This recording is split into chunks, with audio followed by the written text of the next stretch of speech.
Tentang perkara-perkara yang bisa membersihkan jiwa adalah berdoa. Ma'asyiral muslimat yang dimuliakan Allah Subhanahu wa taala, sering saya ulas bahwa hati ini sesuatu yang bisa menggerakkan badan. Makanya kemudian perkara hati ini selalu menjadi fokus dalam Islam.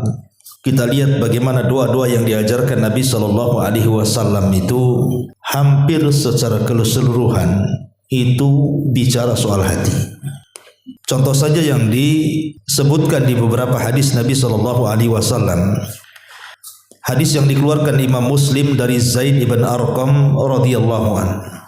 Ada doa yang biasa dibaca Nabi Shallallahu Alaihi Wasallam. Allahumma inni a'udzubika minal ajzi wal kasal. Ya Allah, aku berlindung kepadamu dari al-ajzi.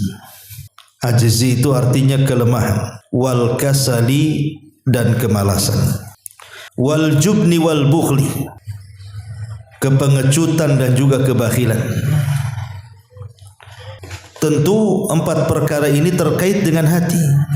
Karena sifat lemas, malas, pengecut, bakhil itu tidak mungkin tersumber kecuali dari hati.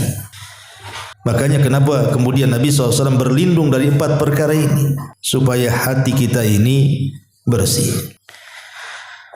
Lah, salah satu perkara yang bisa membersihkan hati selain daripada tauhid yang sudah saya jelaskan adalah berdoa. Dan di sini pengarang mu'allif hafidhahullah taala mengatakan, laisa syai'un aqram 'ala Allah taala minad du'a.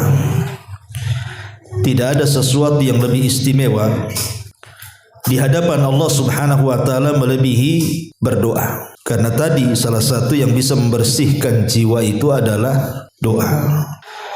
Ibu sering mendengar apabila seorang penceramah, kan ada tuh di muqaddimah ceramah itu, innal hamdalillah nahmaduhu wa nasta'inuhu wa nastaghfiruh, sampai kepada wa na'udzu billahi min syururi anfusina wa min sayyiati a'malina. Dan aku atau kami berlindung kepada Allah dari keburukan jiwa-jiwa kami dan dari keburukan amal-amal kami.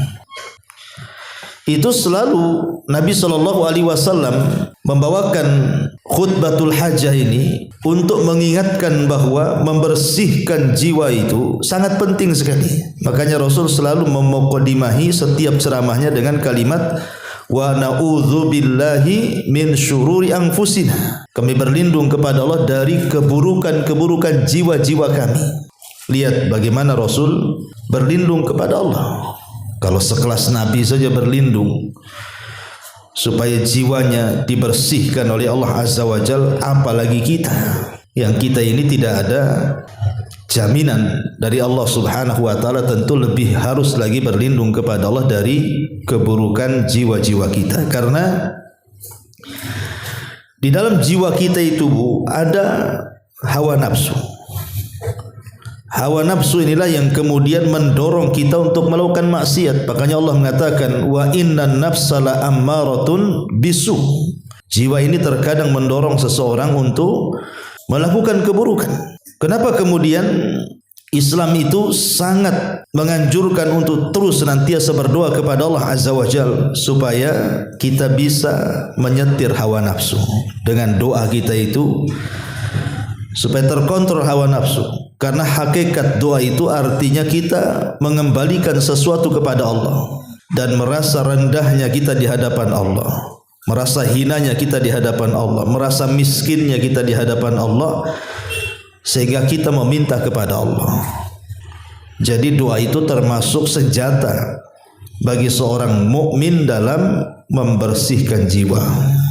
Kata mu'allif baru kita jelaskan. Di dalam buku ini mu'allif menjelaskan kepada kita doa merupakan salah satu ibadah yang paling utama di sisi Allah Subhanahu wa taala. Karena sejatinya doa memperlihatkan kelemahan seorang hamba, kebutuhannya, kerendahannya, ketidakberdayaannya, serta pengakuan terhadap kekuatan Allah Azza wa Jalla. Kemudian kekuasaannya, kekayaannya, ketidakbutuhannya kepada siapapun, dan kebesarannya. Doa yang terkabul dapat menyembuhkan penyakit hati orang-orang yang memusuhinya, terlebih bagi para kekasih dan wali-walinya yang mulia. Di sini mu'alif hafizahullah ta'ala mengatakan, kenapa doa itu sesuatu yang sangat istimewa? Maka beliau memberikan alasan, karena di satu sisi doa itu menunjukkan kelemahan kita, ketidakberdayaan kita, ketidakmampuan kita di hadapan Allah. Di sisi lain, Allah Subhanahu wa taala adalah zat yang maha kuasa, maha kaya, dan dia tidak membutuhkan makhluknya, dan dia bisa mengabulkan semua permintaan makhluk-makhluknya. Lah sebab itulah kenapa doa adalah semulia-mulianya ibadah. Karena doa itu bentuk perendahan kita di hadapan Allah, dan kita yakin Allah itu zat yang maha kuat dan bisa melakukan segala-galanya.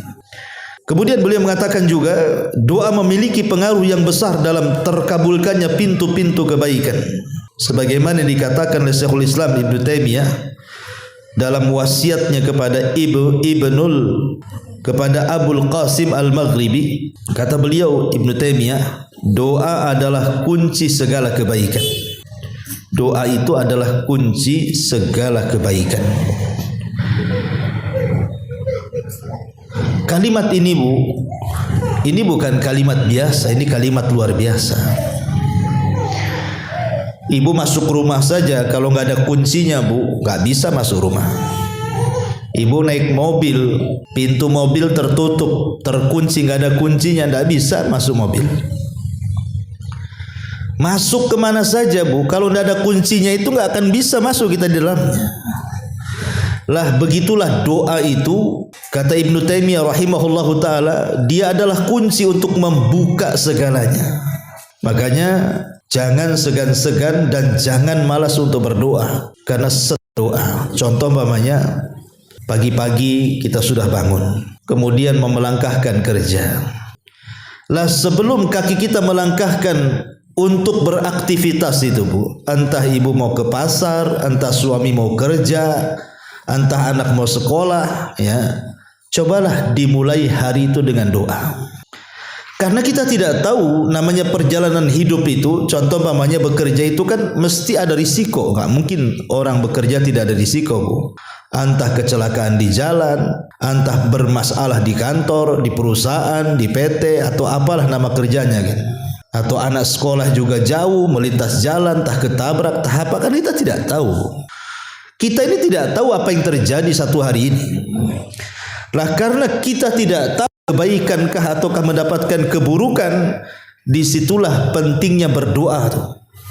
Jadi di pagi hari itu, terutama setelah terbit fajar sampai terbit matahari, itu disebut waktu yang sangat berkah, yang Rasul katakan, Allahumma barik li ummati fi bukuriha, ya Allah berkahi umatku di waktu paginya.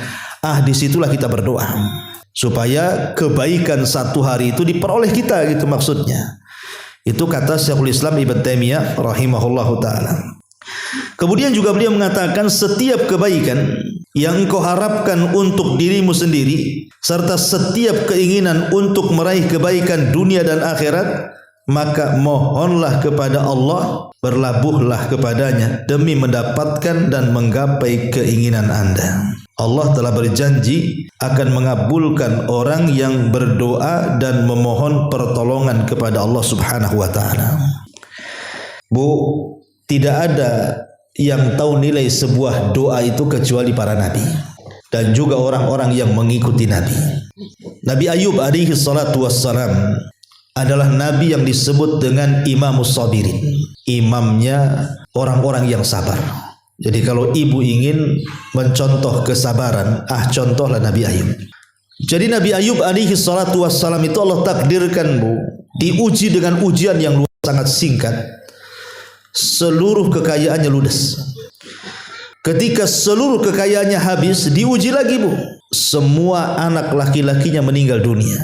Cukup sampai di situ? Tidak. Tiba-tiba Allah Subhanahu wa taala mengirimkan penyakit kepada Nabi Ayub, penyakit yang belum pernah tertimpa kepada umatnya. Artinya penyakit baru. Kata Ibnu Katsir, penyakitnya itu benjol-benjol dari atas kepala sampai kaki, isinya adalah dengan darah dan penuh gatal yang luar biasa. Dan itu belum ada penyakit kayak gitu di kaumnya tuh.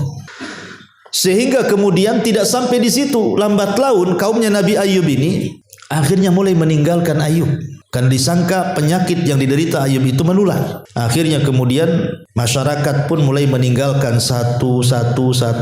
Akhirnya kemudian Ayub pun hanya tinggal berdua dengan istrinya. Itulah kadang-kadang ini sebagai percontohan, Bu, ya kan. Apabila suami sedang mendapatkan musibah, maka istri yang berakal itu akan selalu di sampingnya. Ketika semua manusia meninggalkan Ayub, yang tinggal hanya istri di sampingnya. Ini istri zaman dulu, Bu. Ya, kalau istri zaman sekarang nggak yakin saya. Apalagi model ibu-ibu, suami sakit 10 tahun, bagus, cerai kawin lagi, Bu. Itu, ya kan. Ya. Nah, istri Nabi Ayub itu memberikan contoh, bahkan bukan hanya merawat suaminya, Bu. Istri Nabi Ayub itu sampai bekerja. Makanya dibahas para ulama akhirnya. Jadi ketika seorang suami sakit, kemudian istri yang menanggung kehidupan suami, dibahas ini oleh para ulama. Maka Allah Subhanahu wa taala akan memberikan 2 pahala.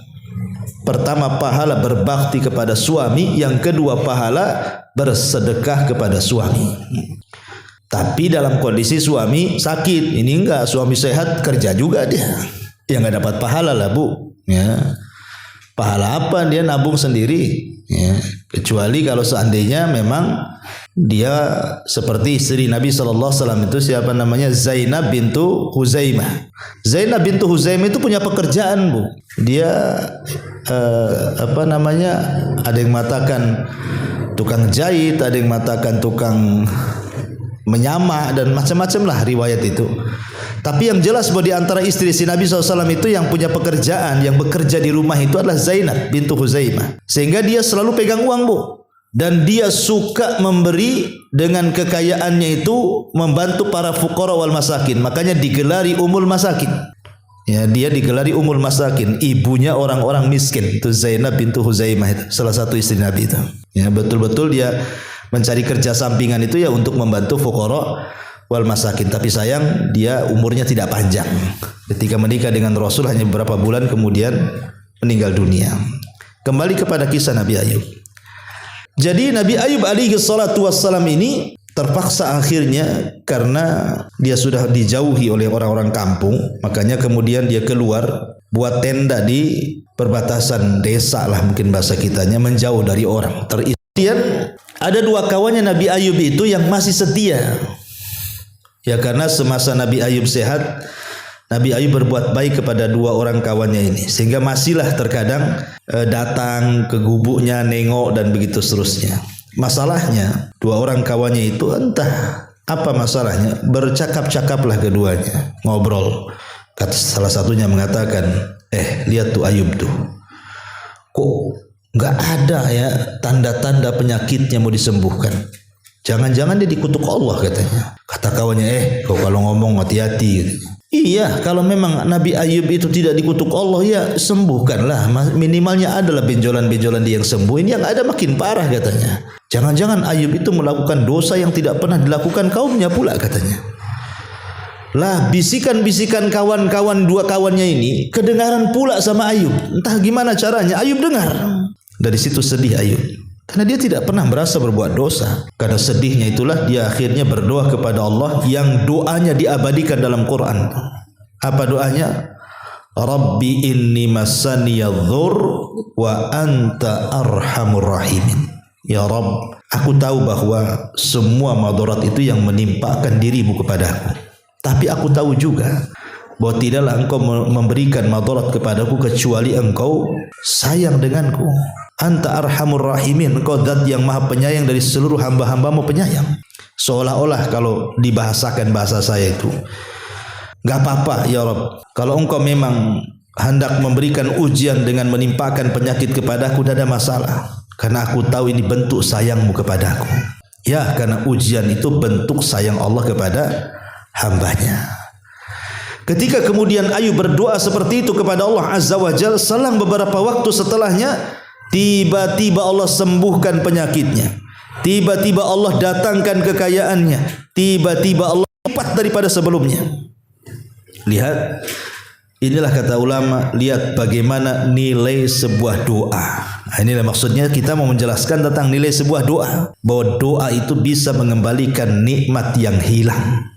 Kan ini Nabi Ayub kan hilang tuh nikmatnya satu-satu. Tapi dengan penuh doa akhirnya Ayub pun dikembalikan tuh nikmat-nikmatnya.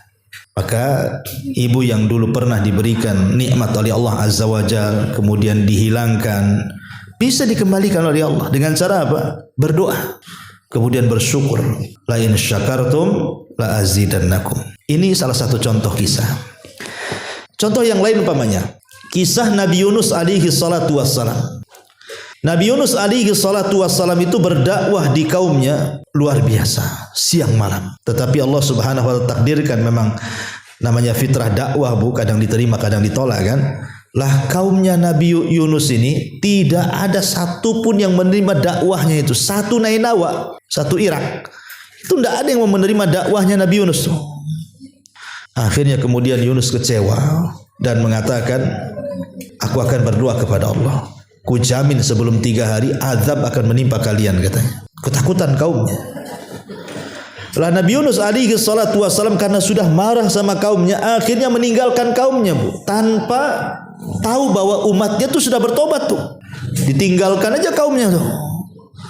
Memberikan ujian kepada Yunus ketika dia berada di perahu di tengah lautan, tiba-tiba ada masalah dengan perahunya yang harus menurunkan seluruh beban-beban isi perahunya, termasuk juga orangnya.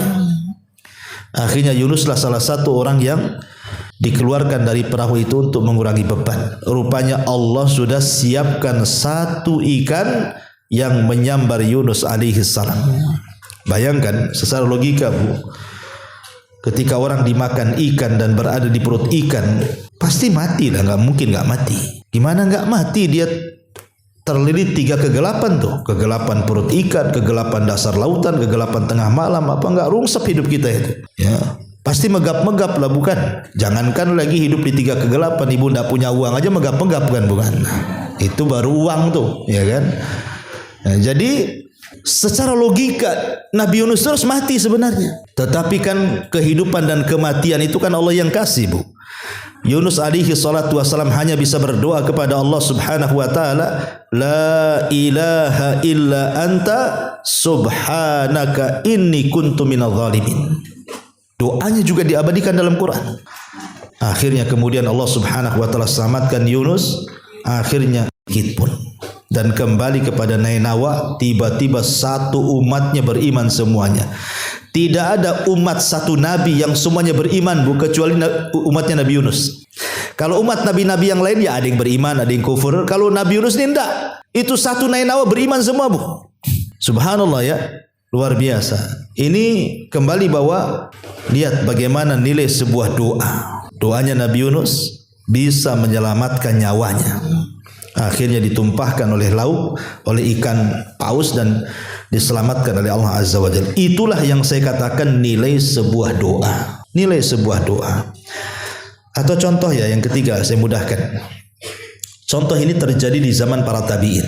Jadi ada seorang peniaga, bu. Orang ini orang soleh, orang baik itu. Dia kerjanya dagang. Karena orang Arab itu kan memang suka dagang.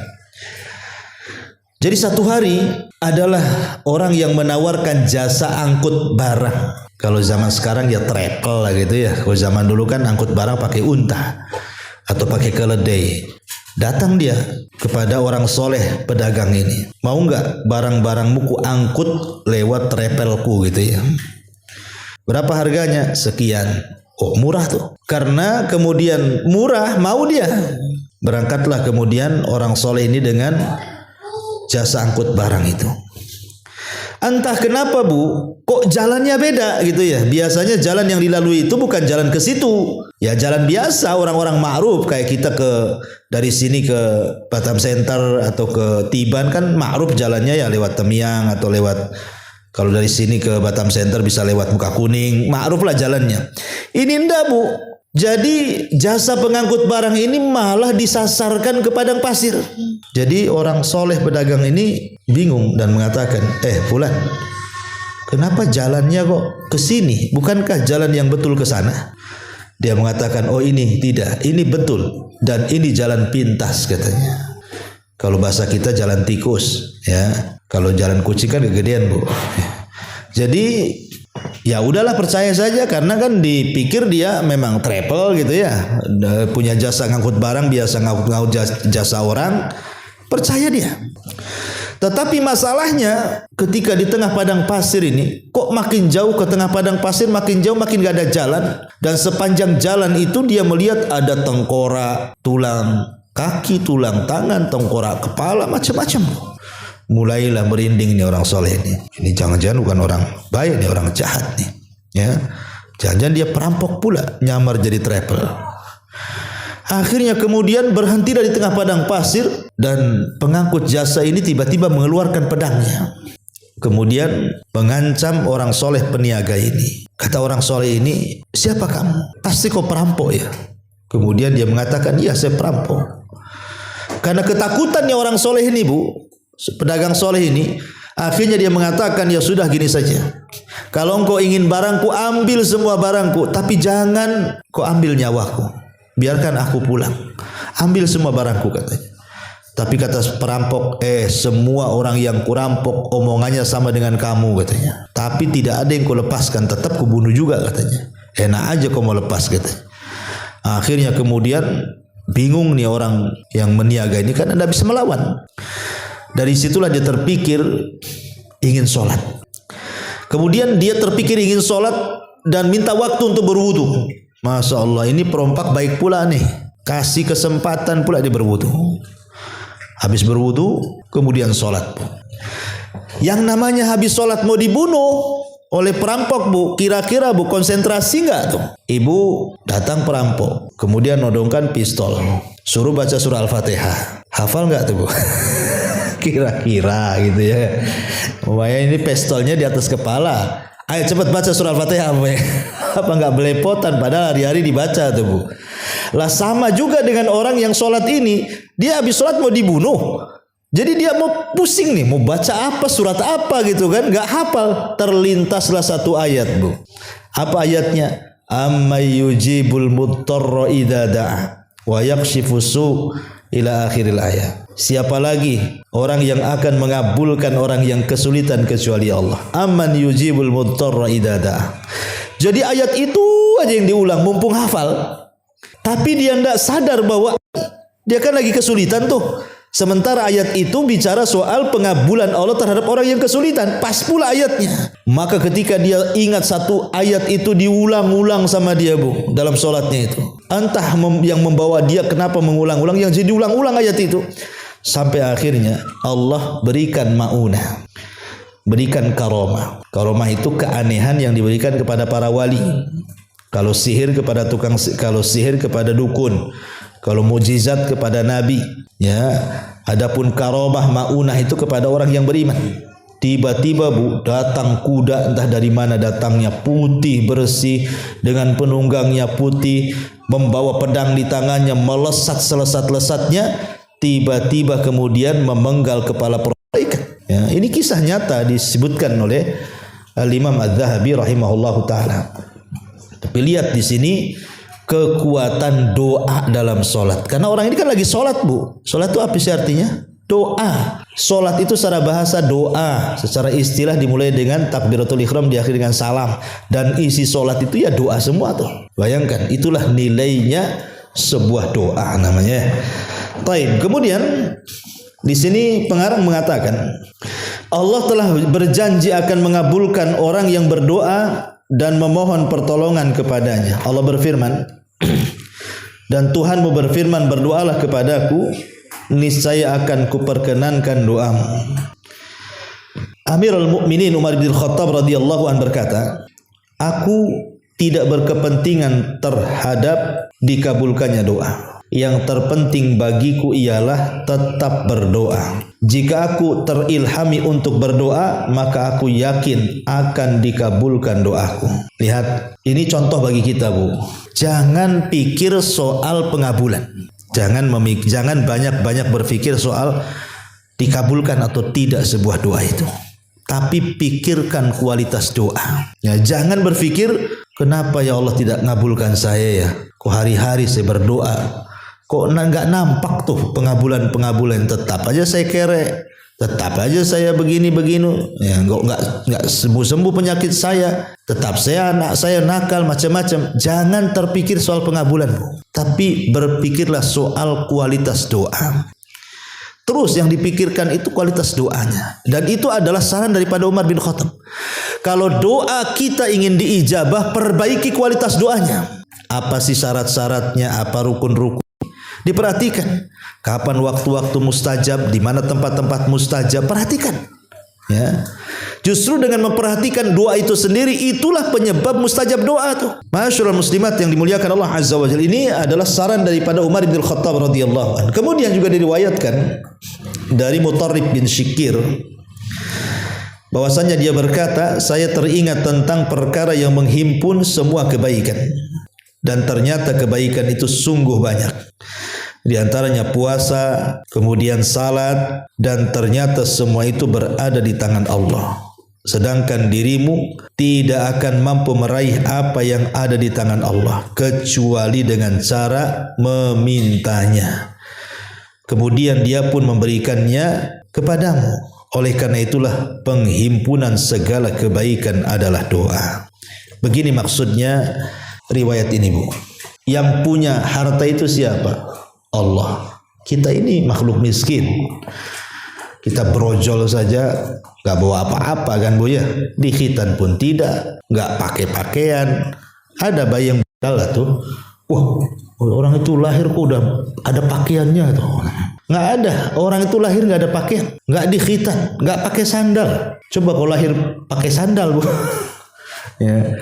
Pakai sepatu boot gitu kan, nggak ada ceritanya. Orang lahir itu loh nggak punya kekayaan secuil pun.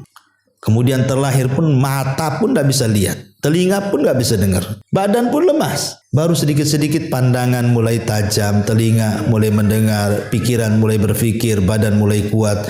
Baru dengan cara seperti itu dia bisa mencari nafkah, akhirnya kaya. Tapi yang ingin saya katakan bahwa yang punya kekayaan itu siapa? Allah. Maka mintalah kekayaan kepada zat yang punya kekayaan. Ya. Kalau kita minta kaya kepada zat yang kaya, Bu, pasti kita kaya. Tapi kalau kita meminta kepada zat yang miskin, macam mana bisa kaya? Karena banyak orang-orang yang ingin kaya, mintanya bukan kepada zat yang kaya, kepada dukun. Lah dukun lo sama dengan kita manusia. Coba bayangkan, di zaman sekarang lo masih ada orang yakin dengan dukun. Masih ada orang yakin bahwa dukun itu bisa mengganda-gandakan uang. Yang ada uang dia yang berganda, uang kita yang habis. Ya kan? Uang dia betul berganda-ganda dari kita. Uang kita habis. Jadi kita kena kibul dukun lah jadinya. Jadi di sini mu'allif hafizahullah taala membawakan riwayat ini seolah-olah doa itu membuka pintu semua kebaikan. Itu kenapa? Karena tadi kalau kita ingin kaya, minta sama orang kaya, sama zat yang kaya, Allah. Kalau kita sakit, yang ngasih kesembuhan itu siapa? Allah. Minta kepada Allah, pasti sembuh.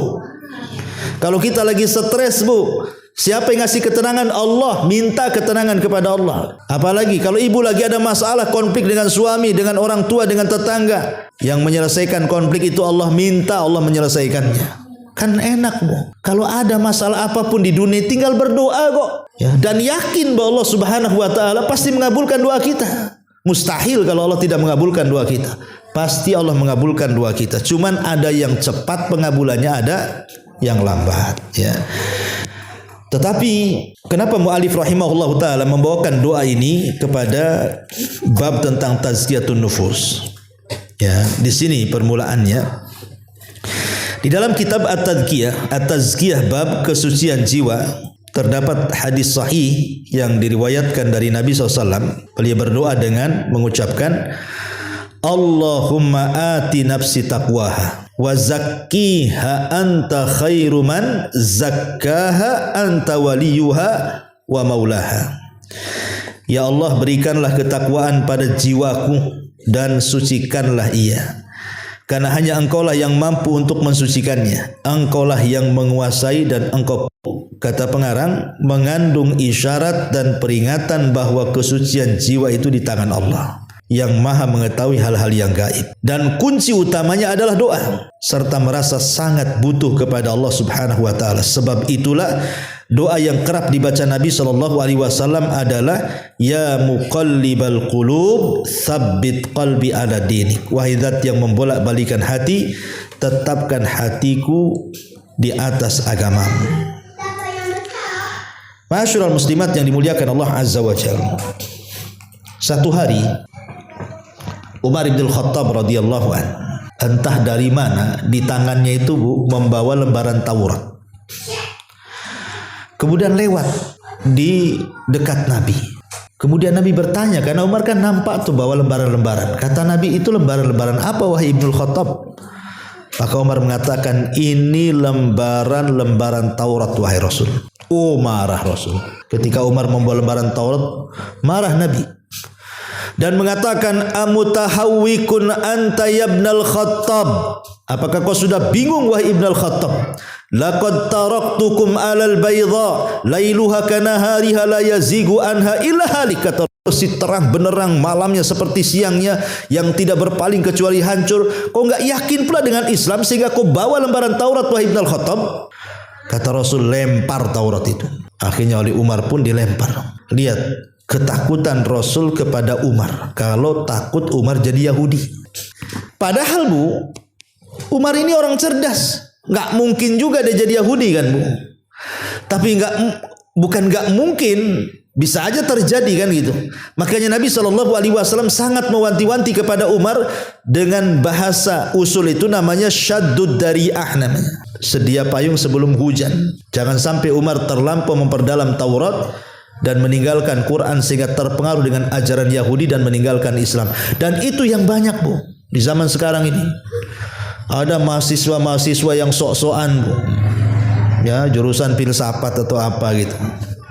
Quran aja belum dikuasai, hadis-hadis Nabi belum dikuasai, masuk pula ke perbandingan agama. Dia baca Bible, baca perjanjian lama, perjanjian baru, Taurat, Injil. Kononnya apa? Kononnya untuk perbandingan agama. Bukan perbandingan agama, Anda sedang membanding-bandingkan. Akhirnya karena terlampau banyak kitab Injil yang dibaca, akhirnya terpengaruh dengan Nasrani, Islam pula dijelek-jelekan akhirnya. Nggak perlu Ngapain kita mempelajari agama orang, baca kitab orang? Quran aja lah kita baca, kita hafal, kita renungkan. Kok sibuk pula mempelajari kitab-kitab di luar daripada Islam? Apa manfaatnya? Nggak ada manfaatnya. Itu sudah tugasnya para ulama lah. Biarkan kita, sekelas kita ini nggak perlulah ya beli-beli Bible, beli-beli ini kemudian dibaca, nanti terpengaruh, setan datang di situ. Seperti yang sering saya contohkan kan, Ibu, saya kan punya tetangga dulu di Batam Center tuh, Bu. Dia wanita muslimah, ya, kemudian suaminya Kristen, nikah, kemudian punya anak, dia pula ikut Kristen. Yang si istrinya itu karena agama suaminya Kristen, ikut Kristen. Akhirnya sama suaminya diajak ke gereja tiap minggu, terus diajak ke gereja. Kemudian dia ngomong sama orang-orang, semenjak aku ikut agama suamiku, katanya, semenjak aku sering ke gereja, kok tenang rasanya. Beda dulu waktu masih muslim, ke masjid itu rungsep rasanya. Karena dia nggak pernah belajar Quran, Bu. Ya, dia waktu Islam kemana? Mungkin nggak kayak ibu gini kan? Coba kalau waktu Islam dia kayak ibu, datang ke majelis taklim gitu ya, belajar agama. Saya yakin ibu kalau ke gereja nggak tenang juga, nggak tenang, Bu. Kalau Islamnya kuat. Yang bilang masuk gereja tenang itu karena Islamnya nggak kuat dia. Dia nggak pernah pelajari Islam, tahu-tahu rajin ke gereja, dia bilang kok enak juga di gereja ini kan itu. Itu karena dia nggak pernah belajar Islam. Kalau dia tahu belajar Islam itu agama yang paling lengkap itu cuma Islam tuh. Ya. Kok bisa dia ngomong begitu kan? Nauzubillah, itulah setan nih, ya kan? Ma'asyiral muslimat yang dimuliakan Allah Subhanahu wa taala. Jadi Dari sini kita tahu bahwa penting kita ini membersihkan hati dengan cara apa? Minta kepada Allah jangan sampai hati kita dibolak-balik, gitu maksudnya. Jangan sampai saya ini insya Allah kuat imannya, kata siapa? Ibu kuat iman? Tidak. Iman itu bertambah berkurang, bertambah dengan ketaatan, berkurang dengan kemaksiatan. Itulah akidah ahli sunnah. Ya. Jadi jangan pernah kita merasa suci, merasa kuat iman, merasa berilmu, merasa dan begitu seterusnya. Karena bagaimanapun hati ini bisa berbolak-balik kapanpun. Jangankan itu, saya kisahkan satu kisah. Pertama dalam Quran. Ketika Allah Subhanahu wa taala berfirman, "Watslu 'alaihim naba'alladzina ataina" gimana? "Watslu 'alaihim Watslu alaihim alladzina ataina." Aduh lupa ayatnya, Bu. Ya. Jadi ayat ini bercerita soal seorang laki-laki di zaman Bani Israel namanya Bal'am ibn Ba'urah. Bal'am ibn Ba'urah ini, Bu, Allah anugerahkan kepada dia mampu menguasai Ismul A'zam. Ismul A'zam itu nama Allah yang sangat agung yang kalau berdoa dikabulkan tuh, Bu. Entah kenapa si Bal'am ini di ujung-ujung akhirnya datang pejabat merayu dia untuk mendoakan keburukan kepada Nabi Musa dan juga Bani Israel. Awalnya tidak mau si Bal'am itu, marah-marah dia, masa aku mendoakan keburukan sama Nabi Musa, yang benar aja katanya kan, dia Nabi, saya ini siapa katanya gitu bahasanya. Tapi karena lama-lama, Bu, diiming-imingi, nanti aku kasih kau jabatan, nanti aku kasih kau uang banyak, nanti aku kasih kau uang banyak, macam-macam. Pokoknya diiming-imingi dengan dunia lah. Lama-lama mau juga dia. Makanya bahasa Al-Quran itu apa? Fansalakha fakana minal ghawin. Fansalakha fakana minal ghawin. Maka dia pun insalah. Insalah itu bahasa kulit ganti baju, ular ganti baju, ganti kulit. Itu dalam bahasa Arabnya insalah namanya. Jadi kalau ular ganti kulit itu namanya insalah. Seolah-olah apa? Si Bal'am ini ganti kulit, yang tadinya beriman jadi kufur karena mendoakan keburukan kepada Nabi Musa tuh. Makanya turun ayat ini sehingga Allah permisalkan dia seperti anjing, famathaluhu kamathali kalbin. Ya, permisalan si Bal'am ini seperti anjing. Kau halu tetap menjulurkan lidahnya, tidak kau halu tetap juga dia menjulurkan lidahnya. Itulah Allah mempermisalkan Bal'am ibn Ba'urah. Kalau sekelas Bal'am bin Ba'urah yang dijelaskan dia ahli Taurat, bisa kufur, Bu, hanya gara-gara dunia. Apalagi sekelas ibu kan gitu ya.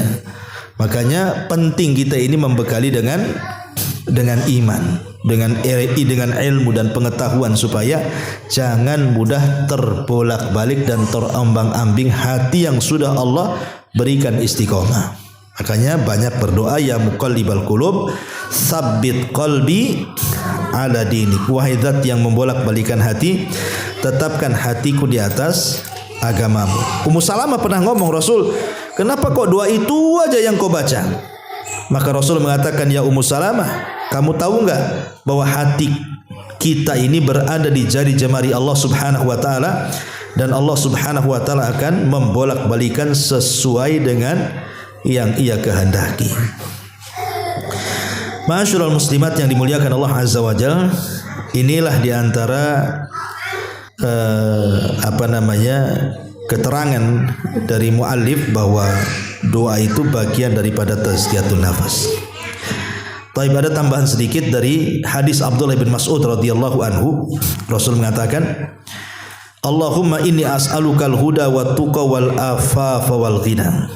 Kata Abdullah bin Mas'ud, Nabi SAW selalu berdoa dalam hidupnya, ya Allah, aku meminta kepadamu dari petunjuk, takwa, dan al-afaf, kebersihan jiwa, dan juga al-ghina, kecukupan.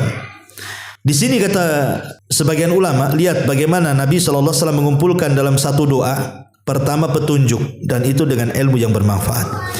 Yang kedua dengan takwa, meminta takwa, dan itu dengan amal saleh.